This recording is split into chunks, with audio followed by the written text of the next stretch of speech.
और बेताल की तीसरी कहानी सुनाते हैं, जिसका नाम है किसकी स्त्री। तो चलिए शुरू करते हैं। यमुना के किनारे धर्मस्थान नामक एक नगर था। उस नगर पर गणाधिप नामक राजा का शासन था। उसी नगर में केशव नाम का एक ब्राह्मण भी रहता था, जो यमुना के तट पर जप तप करता था। ब्राह्मण की एक पुत्री थी जिसका नाम मालती था। वह अत्यंत सुंदर और गुणवान थी।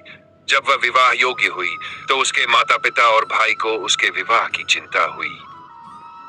3 वर और 1 वचन संयोग से एक दिन ब्राह्मण किसी यजमान की बारात में गया हुआ था और उसका बेटा पढ़ने गया था। तभी एक ब्राह्मण युवक उनके घर आया। लड़की की माता ने उसके रूप गुण देखकर उससे कहा, मैं तुमसे अपनी पुत्री का विवाह करूंगी। संयोगवश ब्राह्मण पिता को भी एक दूसरा सुयोग्य वर मिल गया और उसने भी वही वचन दे दिया। उधर ब्राह्मण पुत्र जहां पढ़ने गया था, उसने भी एक तीसरे युवक से बहन के विवाह का वादा कर दिया।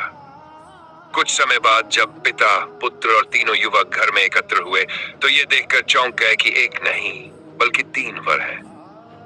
अब समस्या ये थी कि मालती का विवाह किससे हो। मालती की मृत्यु। दैवयोग से मालती को सांप ने डस लिया और उसकी मृत्यु हो गई। उसके पिता, भाई और तीनों वरों ने उसे बचाने का प्रयास किया, लेकिन कोई उपाय सफल नहीं हुआ। सभी दुखी हो गए और अंततः मालती के अंतिम संस्कार के लिए उसे श्मशान ले गए।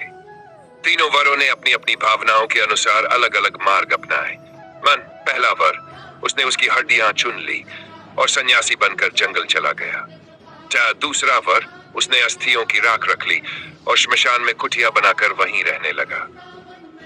तीसरा वर, वह योगी बनकर देश देश घूमने निकल गया। संजीवनी विद्या और मालती का पुनर्जीवन। एक दिन तीसरा वर घूमते घूमते एक नगर में पहुंचा। वहां एक ब्राह्मणी ने उसे भोजन परोसा। तभी उसका छोटा बेटा उसकी साड़ी पकड़कर रोने लगा। ब्राह्मणी ने गुस्से में आकर उसे जलते चूल्हे में फेंक दिया, जिससे वह राख में बदल गया। यह देखकर ब्राह्मण स्तब्ध रह गया, लेकिन तभी ब्राह्मणी ने संजीवनी विद्या की पोथी निकाली और मंत्र पढ़ते ही उसका बेटा फिर से जीवित हो गया। योगी वर ने सोचा, अगर यह विद्या मेरे हाथ लग जाए तो मैं भी मालती को जिला सकता हूँ। रात को जब सब सो गए तो वह चुपचाप संजीवनी विद्या की पोथी चुरा लाया और मालती के दाह स्थल की ओर चल दिया। वहां पहुंचकर उसने देखा कि दूसरे दोनों वर अब भी वहां बैठे थे। उसने उन्हें बताया कि उसे संजीवनी विद्या मिल गई है और वह मालती को जीवित कर सकता है। इसके बाद पहले वर ने मालती की हड्डियां निकाली, दूसरे वर ने राख इकट्ठा की, तीसरे वर ने संजीवनी मंत्र पढ़ा और मालती फिर से जीवित हो गई। अब तीनों वर आपस में झगड़ने लगे कि मालती का पति कौन होगा। राजा विक्रम का न्याय इतना कर बेताल बोला, राजा विक्रम, बताओ कि वह लड़की किसकी स्त्री होनी चाहिए। राजा विक्रमादित्य ने उत्तर दिया, जो वहां कुटिया बनाकर रहा वही उसका सच्चा पति है। बेताल ने पूछा, क्यों? राजा ने समझाया, जिसने हड्डियां रखी वह उसके पिता के समान है। जिसने संजीवनी विद्या से जीवन दिया वह गुरु या पिता के समान है।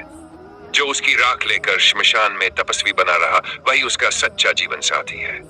राजा विक्रम का यह उत्तर सुनते ही बेताल फिर से उड़कर पेड़ पर जा लटका और राजा को एक बार फिर उसे पकड़ कर लाना पड़ा। तो दोस्तों, इस कहानी से हमें यह सीख मिलती है कि सच्चा जीवन साथी वही होता है जो जीवन के हर सुख दुख में हमारे साथ रहे। अब बताइए, अगर आप राजा विक्रमादित्य की जगह होते तो क्या यही फैसला लेते?